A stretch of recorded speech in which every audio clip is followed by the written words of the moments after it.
The mission of ACT-IAC is to bring government and industry together to help advance the government's IT profession, to build trust, to improve collaboration, and to enhance the government's ability to serve our great nation.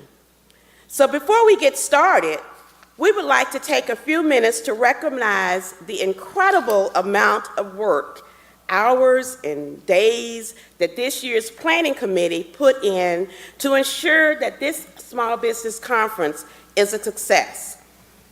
And I would like to ask the planning committee members to stand if you're in the room. I know that they've been busy working inside the room and outside of the room, but we want to really thank you.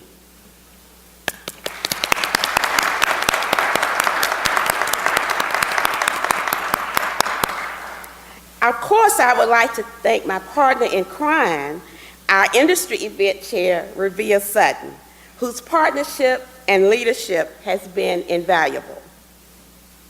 The committee that I mentioned earlier provided the cohesion that was needed to drive this event to success, and it was essential to us in helping us drive forward the planning and content of the sessions. Finally, we would like to thank the ACT-IAC staff for their dedication in planning this event. Specifically, we would like to thank Keisha Hemphill and Rachel Lynch from ACT-IAC for their efforts. They've been an incredible driving force for us, and Isella and I and the planning committee could not have pulled this off without them.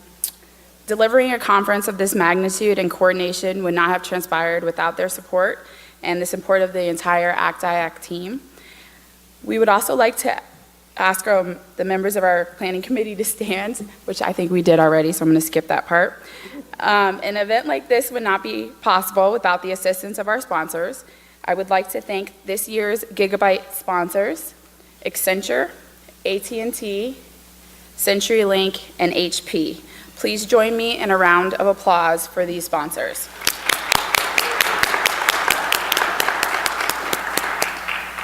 Small businesses are the fabric of our IT industry. They can enable and partner with the federal government with emerging information technology trends in a way that others may not be able to do so easily. Awareness, engagement, and being proactive can impact how IT is being redefined and will reshape how IT is delivered. These avenues can foster information sharing and partnering with the federal government and our contractor community as a whole. Oftentimes, small businesses are more agile, and they can respond with out-of-the-box ideas and innovations that can be implemented in a short term. During the conference today, you will see firsthand how small business is leading innovation in the market. In those sessions today, you will hear and learn about opportunities and avoidable missteps to help you grow your business. You will have an opportunity to learn the latest from government leaders about National Export Initiative, which focuses on improving data, providing information on specific export opportunities, working closely with financing organizations and service providers, and partnering with states and communities to empower local export efforts. We have 2 sessions to help you learn more about the Small Business Innovation Research and Small Business Technology Transfer Program. Each year, this program provides more than $2 billion of funding to small businesses. So, now it's time to go to the sessions. We have a very exciting morning planned for you. You may have a difficult time deciding which session to attend. I know I will. Be sure to check your program and the app to see which sessions you would like to attend. The breakout rooms are on either side. See the doors here on the side of you. You can enter those doors to get out to the breakout sessions. On my left, as you exit, you'll find Back to Basics, the 10 Lessons Learned sessions in Independence B and C, and the technology transformation sessions in Independence D and E. And then to my right, you will find the sessions on exporting in Independence F and G, and SBIR 101 in Independence H and I. ACT-IAC staff will be outside this room to direct you, and at each room, you're to scan your badge. At 10:15, we add the solution zone, which will take place to your left. It'll happen in the same room that the Back to Basics 10 Lessons Learned session happens, which is Independence B and C. You'll have the opportunity to develop practical solutions to pressing small business matters in that zone. And the first session for the solution zone starts at 10:15. That'll be growth solutions for small businesses. And then later this afternoon, we'll focus on technical solutions for small businesses and small business program solutions. Come with your questions, challenges, and get in the zone. They all sound great. I'm going to have a hard time deciding which one, and I might just pop in. Isella, you too? Yeah, I'll join we'll just you. pop in. Thank you for joining us here today. We look forward to seeing you back here at noon for lunch. As I mentioned, there is a mobile app. If you go to Google Play Store or the Apple iTunes Store, you can just type in ACT-IAC and you'll see it, download it, open it, use it, and have fun. Ask questions, learn. We appreciate you being here. Thank you.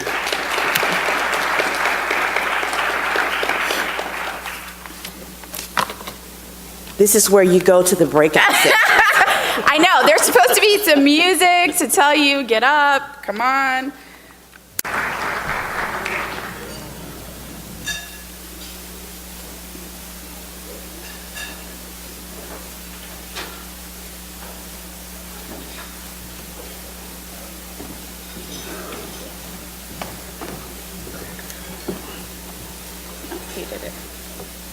Good afternoon. Thank you once again for joining us here today at the 2015 Small Business Conference. I had an opportunity to stop in many of the sessions today, and there was some fantastic content in each of them. I wish I was a small business and could take advantage of some of that. I would like to thank our morning speakers, panelists, for taking the time to be here with us. So please join me in thanking the participants in our morning sessions.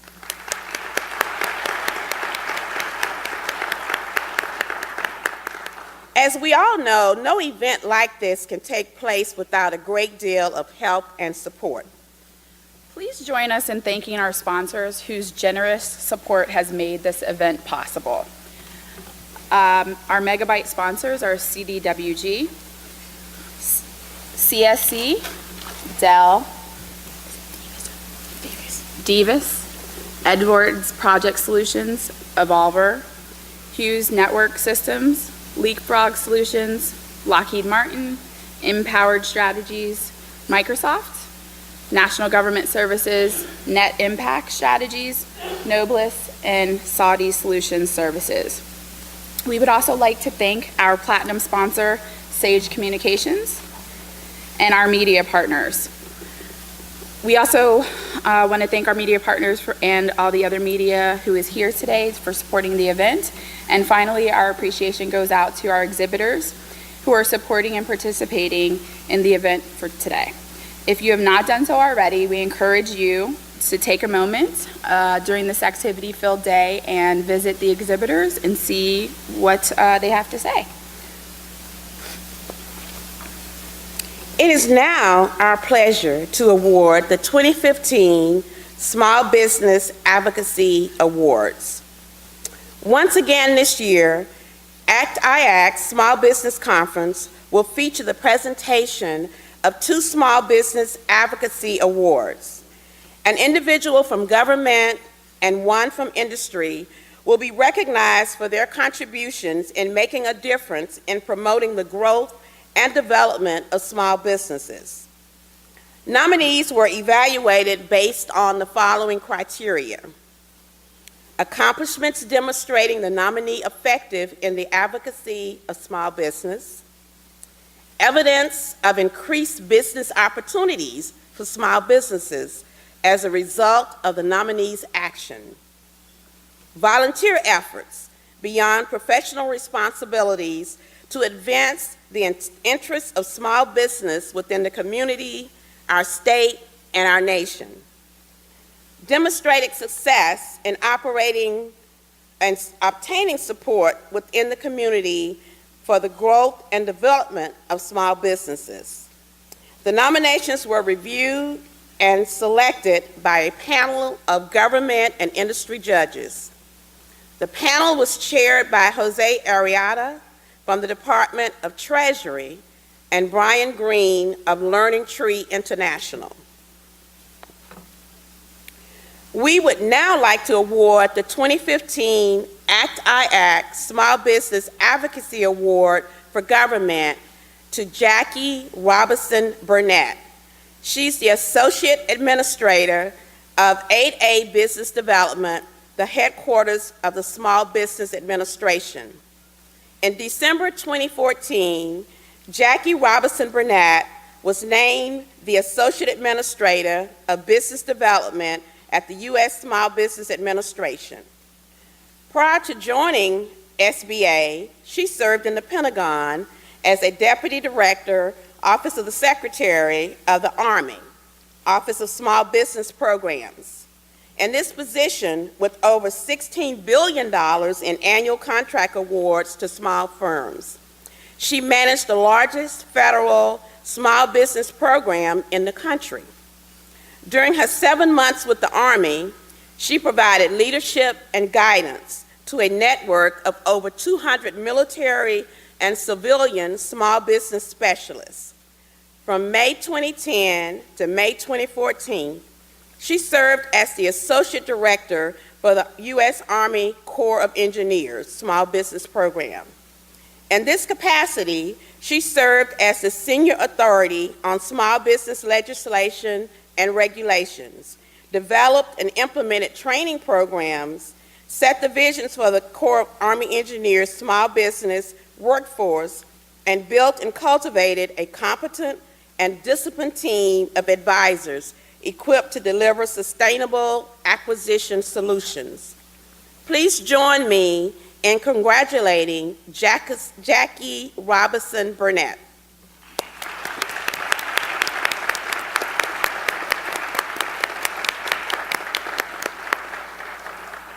Ms. Robinson Burnett was unable to attend the conference today, but Mr. Antonio Das, the District Director for the Small Business Administration, will be accepting the award on her behalf.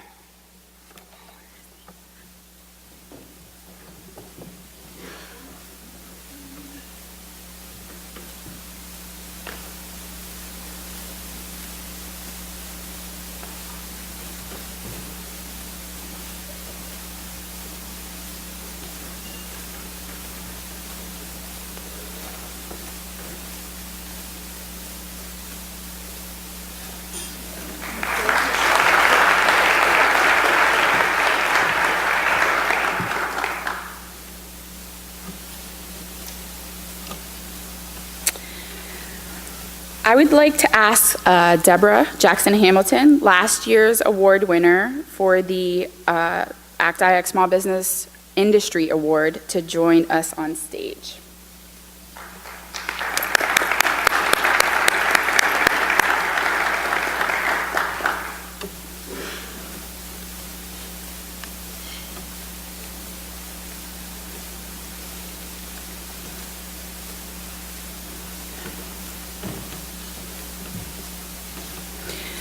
We would like to award the 2015 ACT-IAC Small Business Advocacy Award for Industry to Daryl Scott, Director of Partner Relations at Serco.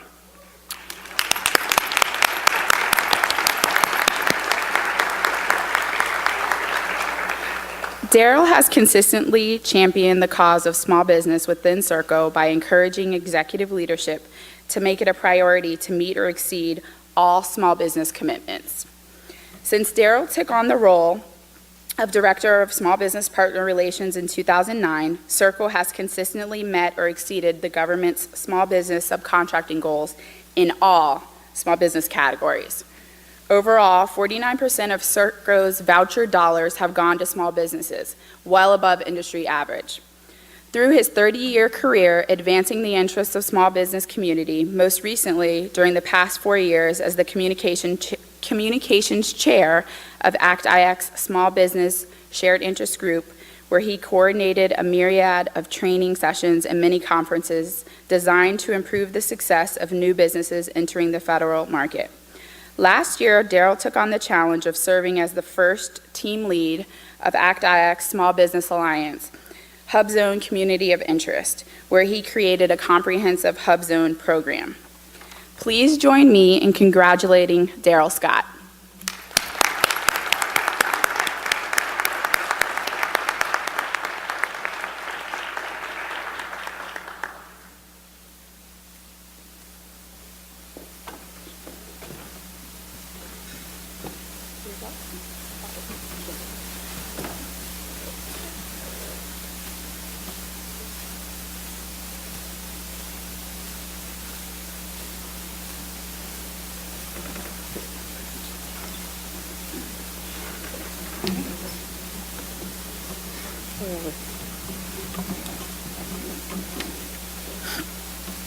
Thank you. Let's congratulate our winners again.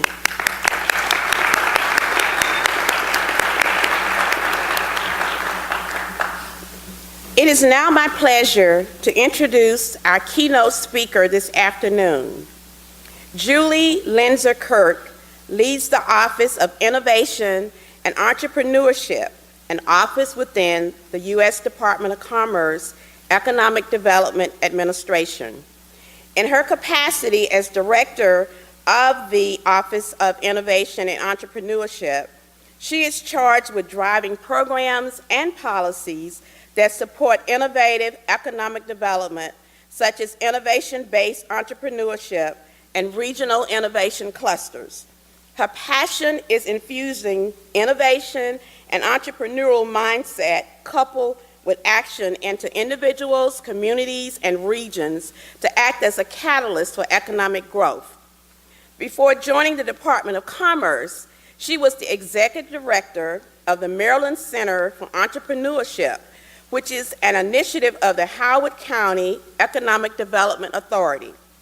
Based in Columbia, Maryland, the MCE is focused on igniting the entrepreneurial culture and bringing together the entrepreneurial ecosystem across the state. During her short tenure, the MCE quadrupled its client base and saw the creation of new programs such as 3D Maryland, a leadership initiative connecting resources in additive manufacturing, the Conscious Venture Lab, an accelerator focused on conscious capitalism, and a technology transfer accelerator in partnership with Johns Hopkins Advanced Physics Lab and other leading research institutions. Please join me in welcoming Julie Lenzer-Kirk.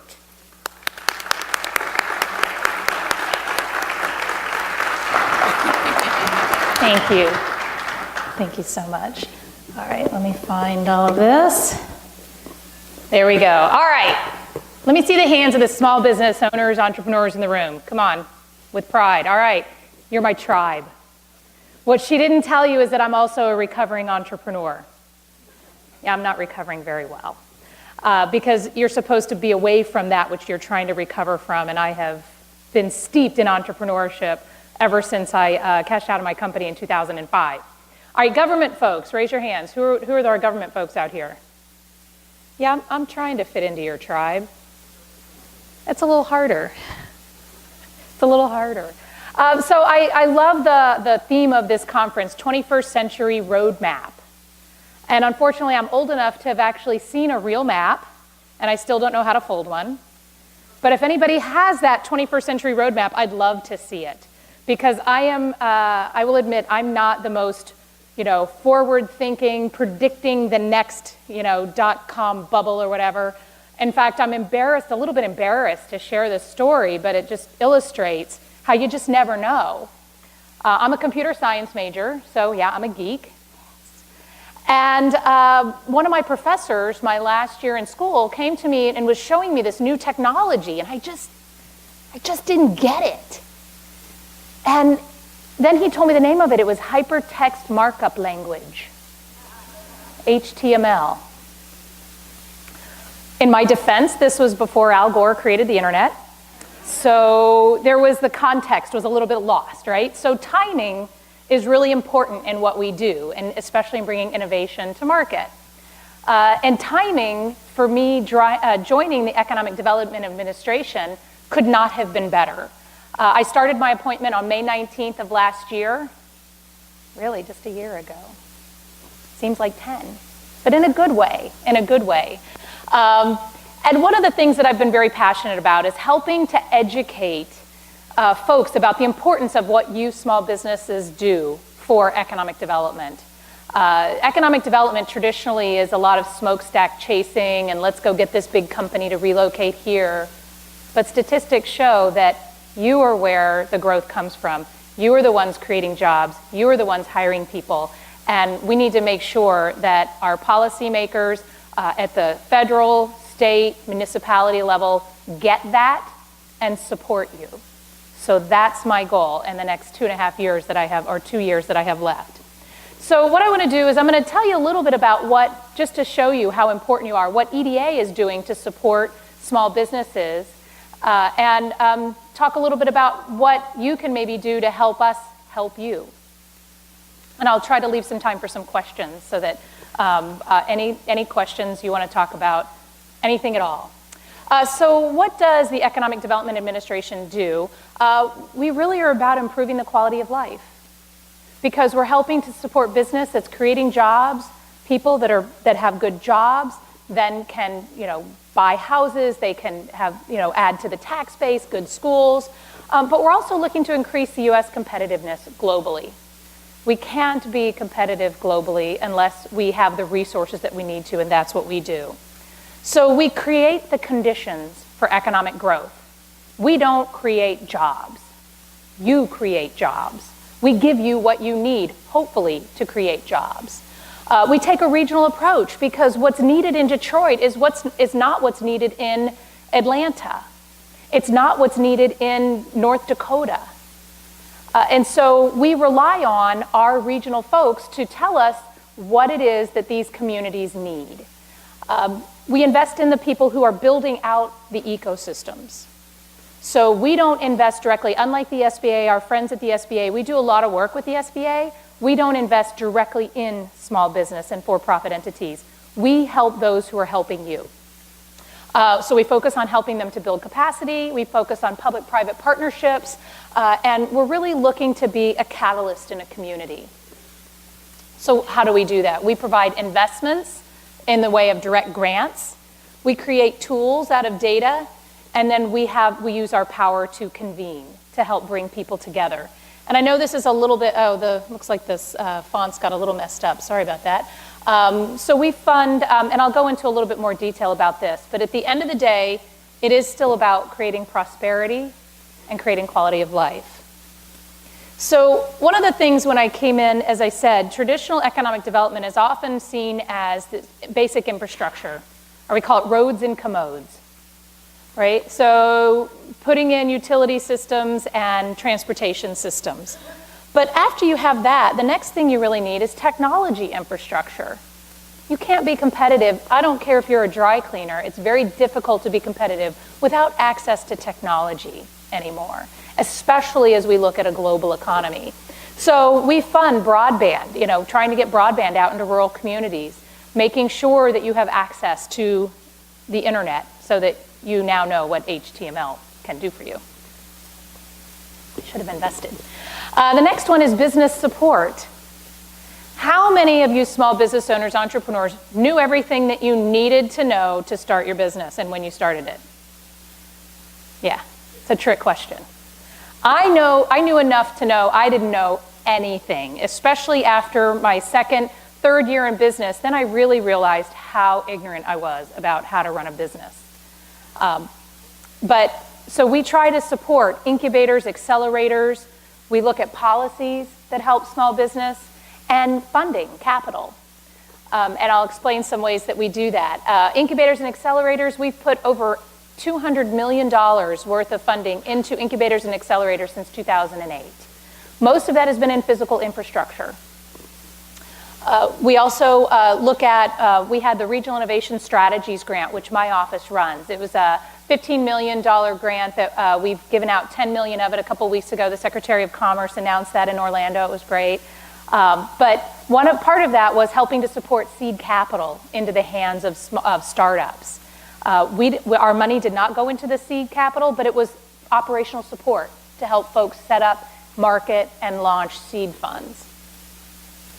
Next, where are some innovation? You need to have engines of innovation, right? You got to have ideas, and it's not just universities, research and development, it's private industry, it's individual inventors.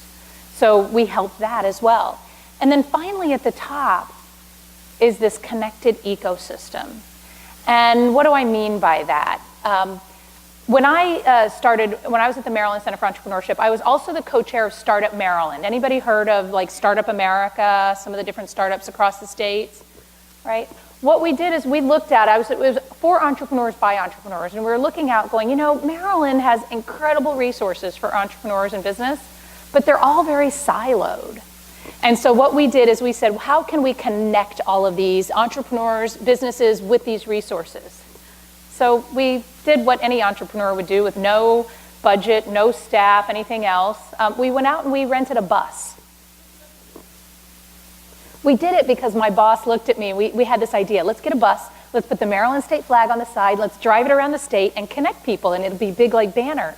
And she looked at me and she goes, I love that you think you can get a bus. Come on, business owners, right? It's like, really? So we did. We found a small business owner that had a bus that gave it to us at a great rate.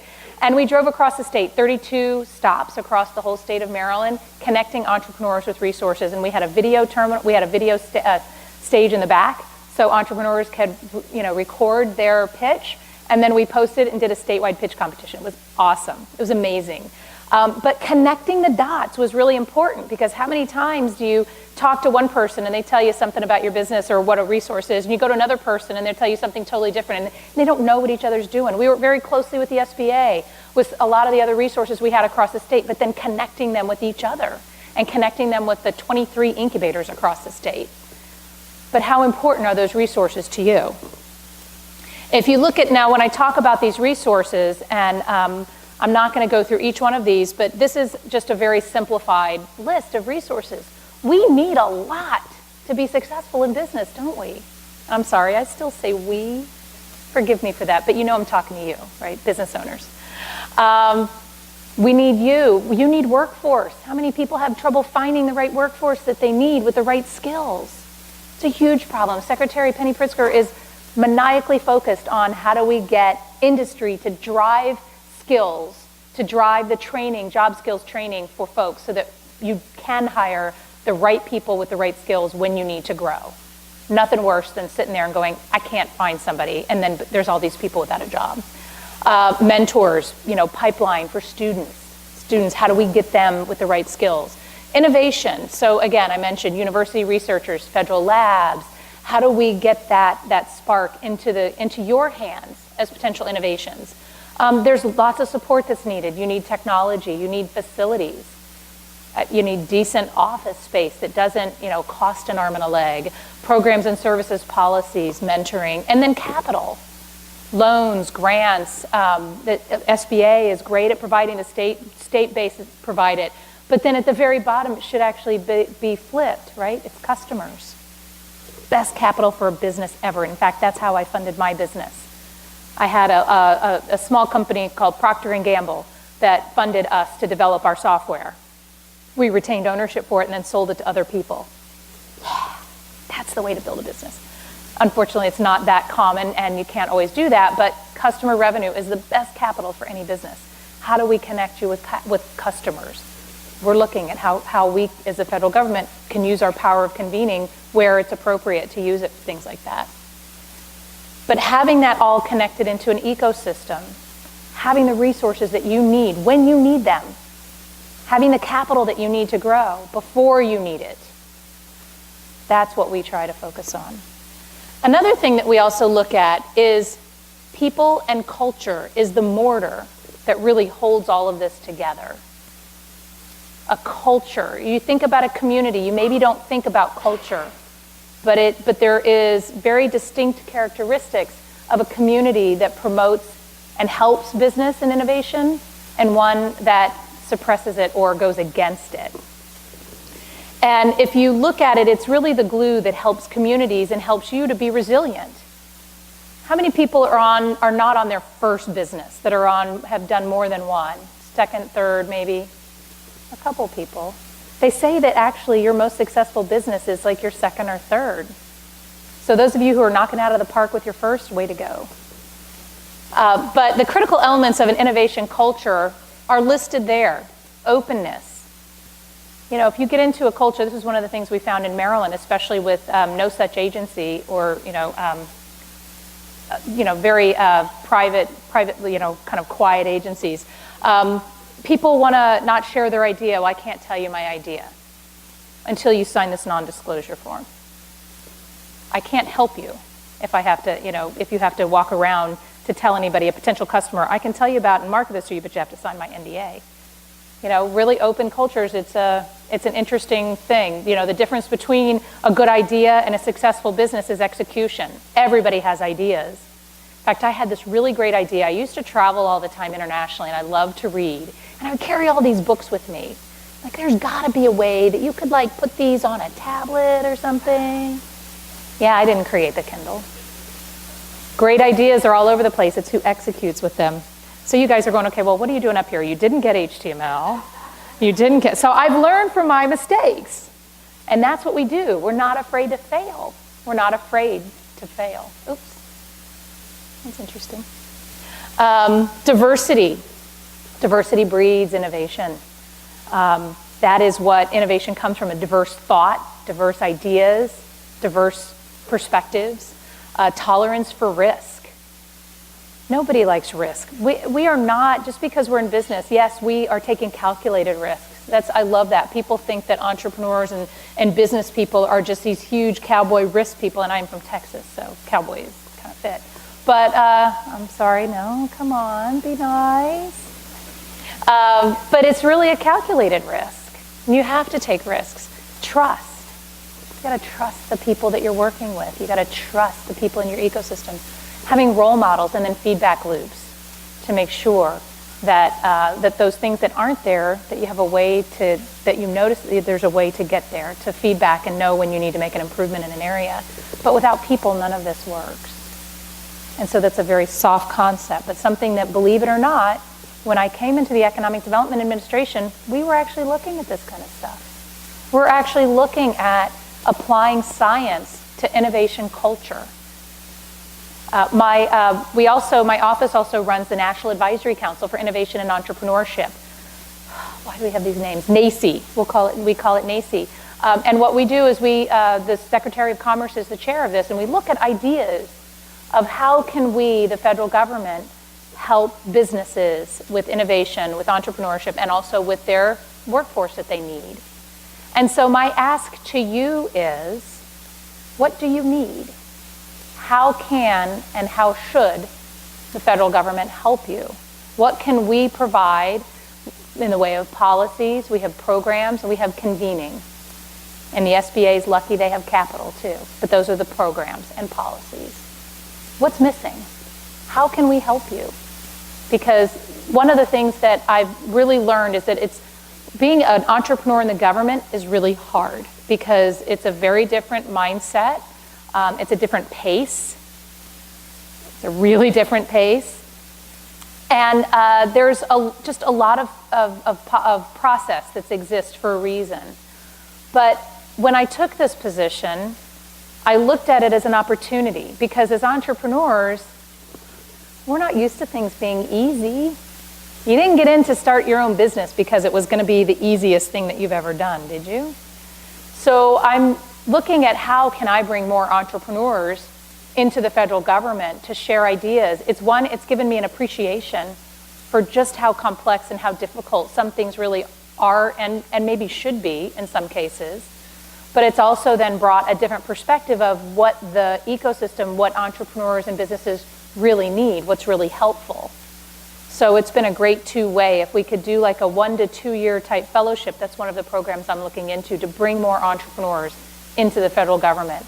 There are a lot of entrepreneurial thinking in the federal government. That was one good surprise for me. There's really a lot of smart, innovative people, and I have a huge respect for the folks that are there slugging it out year after year.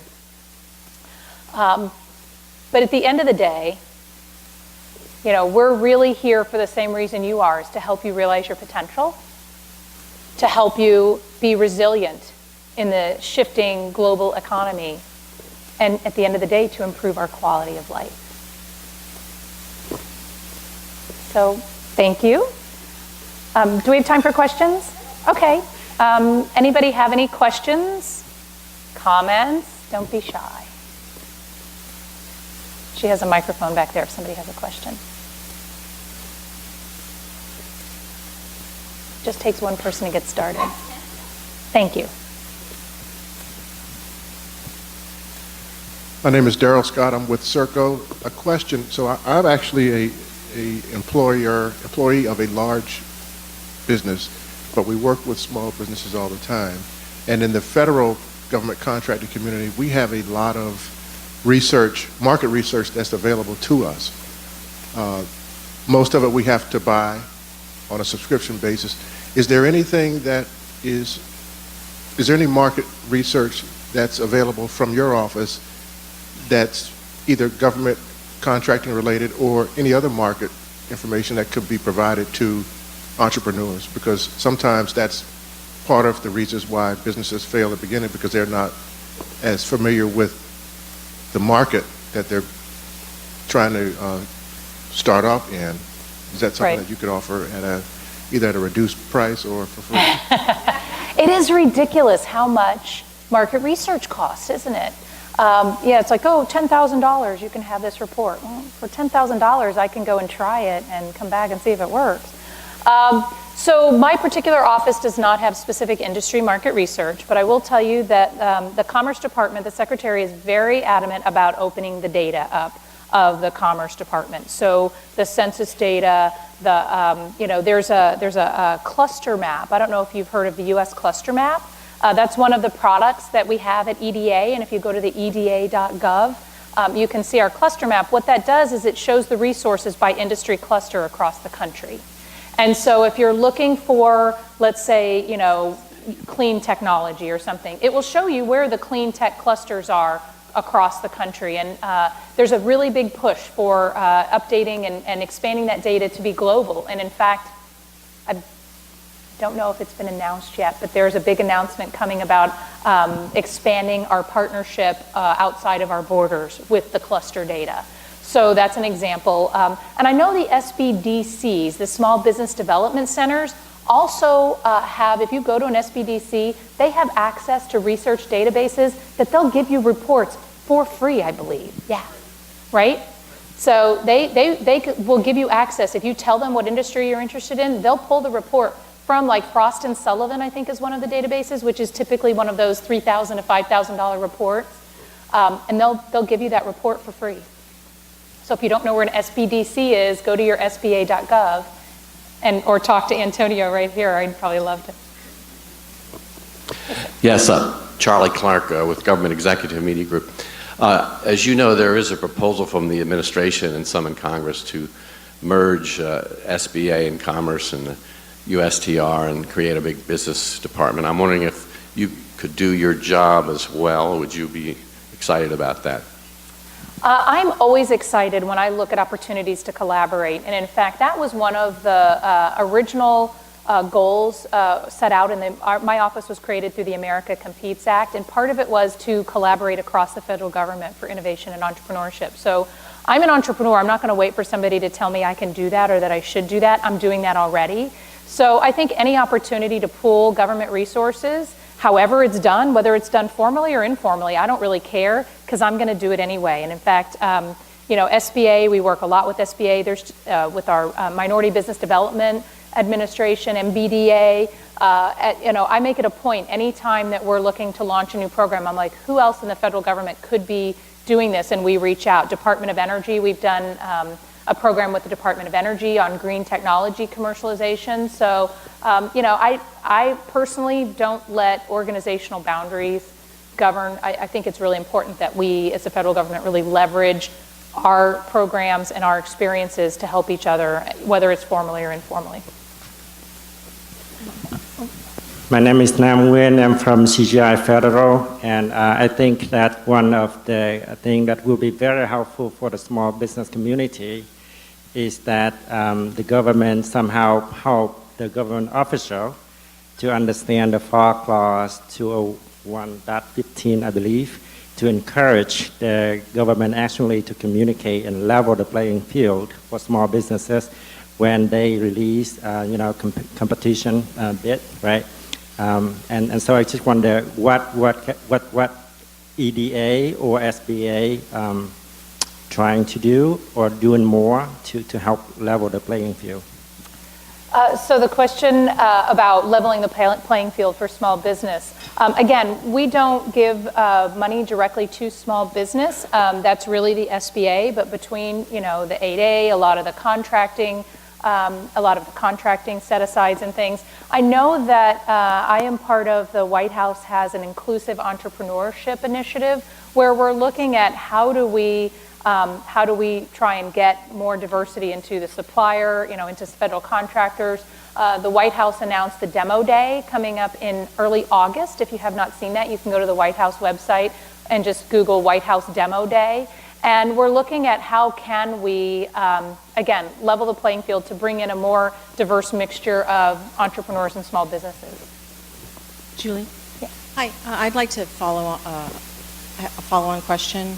It's actually more of a comment. I don't know if you're familiar with usaspending.gov, but it was a great place for small businesses to go to get a lot of information. Up until about a month ago, it provided about 80 categories of information. About a month ago, the White House changed it to maybe 20. And I keep hearing from a lot of folks, what happened to USA Spending? So I'm seeing data and market research, diminishing, not increasing. So I don't know if you know anything about USA Spending, but. I don't, but I don't know, was it that they actually decreased the amount of data available, or did they just recast it, maybe so it was into larger buckets? No, you think it actually went away? It went from about, maybe even 100 data sets to less than 20. That's really interesting. I don't know about that particular program. I'd like to hope that it's because maybe the data wasn't reliable enough. Sometimes you get, that's part of the problem. Like, I read that on the internet. It must be right. That's the only thing I can think of. I know that, and I've talked to people who have worked with at least some of the commerce data, and the way that we capture and make data available is not always in the most helpful format. And that's something I know that's a focus. But no, I'm not familiar with that. I'll have to look into them. Thank you. I think I'm next. So I just wanted to, I'm Antonio Das with the Small Business Administration. So I just wanted to add a little background on the question about data and the Small Business Development Centers, or SBDC for short. We have a partnership with the University of Texas at San Antonio where they have a research facility there for, it's a national clearinghouse. So all of our Small Business Development Centers have the ability to work individually with a business owner around a particular topic, and they can actually go and request research on a particular industry, a marketplace. They'll do ring studies. They can do a lot of research to help you figure out what the best opportunities are for your business. And that's whether you're in a business existing situation or if you're starting a business. In some cases, people are trying to think, how do I plan for this? What's my market? They can help you identify what some of those market opportunities are. I can't say specifically how much detail they'll have on a lot of the contracting data because I haven't looked at it for a while to know that for sure. But they do have that information, and I'm sorry to hear, because I hadn't heard about the USA Spending, because that was part of the administration's plan when it came, the Obama administration was to really create an open communication of government data, and USA Spending has been a big source of that, so I hadn't been aware that the cutback had happened. I was hoping, like Julie's saying, that they just recategorized certain things, but you typically get contracting information, loans, grants, all kind of resource information on those particular topics. And I apologize, I don't have all the information on your FAR clause, but know that at the SBA, we continue to have one of our major roles as being the voice of small businesses, and we work to do whatever we can to help create more opportunities so that small businesses can be successful, not only today, but as they grow and expand down the road. So, Thank you. Sure. Yeah. Do we have time for any more questions, or any more? All right, well, I'll let you go into your sugar coma from the dessert, and thank you very much, and thank you for what you do for our economy.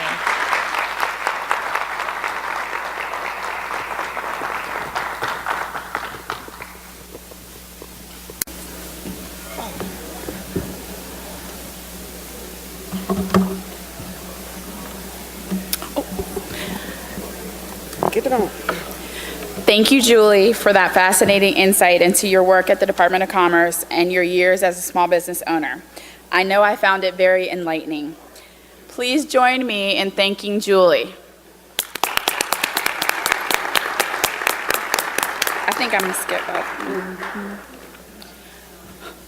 In a few minutes, you'll be able to visit with our exhibitors and then head into the afternoon sessions. We will continue the SBIR conversation with a 201 session, discuss small business in the cloud, learn about new technologies within the federal government at the NIST session, and work on more solutions in the zone.